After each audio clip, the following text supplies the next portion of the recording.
आरोप झाले प्रामुख्यानं लिक्विड खरेदीच्या संदर्भातले अंजली दमानिया यांनी केलेले आहेत.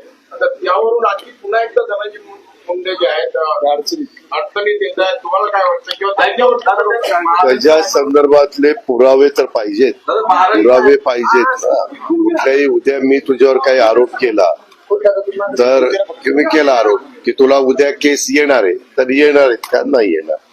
त्याच्यामुळे त्या आरोपाला काही तथ्य नसतं. आरोपात तथ्य असेल तर जरूर चौकशी झाली पाहिजे. मग ते आरोप कुणावरही झाले तरी देवेंद्रजी फडणवीस नेहमीच सांगतात की चौकशी करणं हे आमचं काम आहे आणि त्या पद्धतीनं आरोप झाल्यानंतर पुरावे आल्यानंतर चौकशी कुणाची त्या बाबतीतली केली जाईल. महाराष्ट्र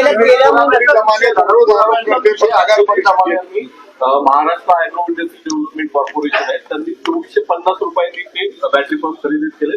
धनंजय मुंडेंनी 3500 रुपयांनी खर्च केलेले त्याचे पुरावे दिलेले. ऐका ना, अंजली दमानियांचं स्टेटमेंट मी वाचलं तसं धनंजय मुंडेंनी पण काही स्टेटमेंट दिलेलं आहे. त्या संदर्भामध्ये नक्की त्याची शहानिशा करून दोघांचे आरोप प्रत्यारोप त्या ठिकाणी चाललेले. काय फॅक्ट आहे त्याची संपूर्ण माहिती घेतल्याशिवाय त्याबद्दल काही बोलणं उचित ठरणार नाही. तुमची भेट घेतली होती, तुम्हाला सगळे पुरावे दिले, मुख्यमंत्र्यांना पण दिले. मला हे पुरावे दिलेले नव्हते. उगीच गैरसमज कृपा करून घेऊ नका. तुम्ही पत्रकार मित्र असं मस्तपैकी काही ना काही बातम्या तिखट मिठी मसाला लावून त्या सांगत असता.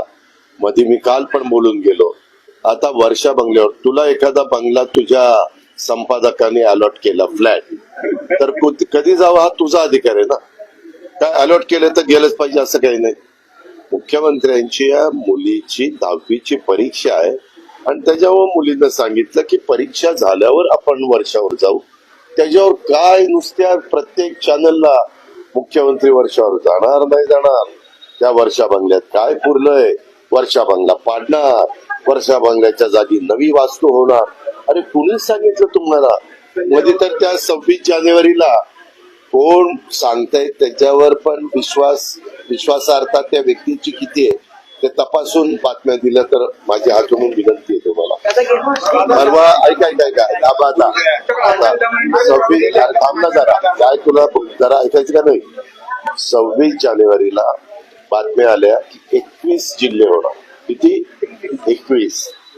मुख्यमंत्र्यांना माहित नाही जिल्हे होणारे, अर्थमंत्र्यांना माहिती नाही, उपमुख्यमंत्री एकनाथराव शिंदे साहेबांना माहित नाही, रेव्हेन्यू मिनिस्टर चंद्रशेखर बावनकुळेंना माहित नाही. आम्ही पण म्हणतोय कुणी यांना बातम्या दिल्यात काय दिल्यात. म्हणजे खरंच तुम्ही तुमची विश्वासार्हता कमी करताय. लोकांचा विश्वास आता मी तर हेच सांगणार आहे की बघा त्या बातम्या खऱ्या आहेत का. कुठं चर्चा पण नाही हो तरी बातम्या त्या ठिकाणी देतात.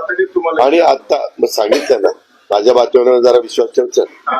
त्यामध्ये तुम्ही आता जे सांगितलं अंजली दमानिया ताईंनी मला जी माहिती दिली ती मुख्यमंत्र्यांना दिलेलीच माहिती मला दिली.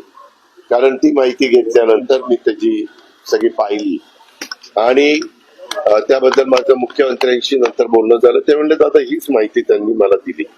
आता जर राज्याच्या प्रमुखांना जी माहिती दिली तीच माझ्याकडे आल्यानंतर मी त्यांना सांगितलं की ह्याच्या संदर्भातलं काय करायचं त्याबद्दल शेवटी राज्याचे प्रमुख यांना त्याने आपण ठरवा असं.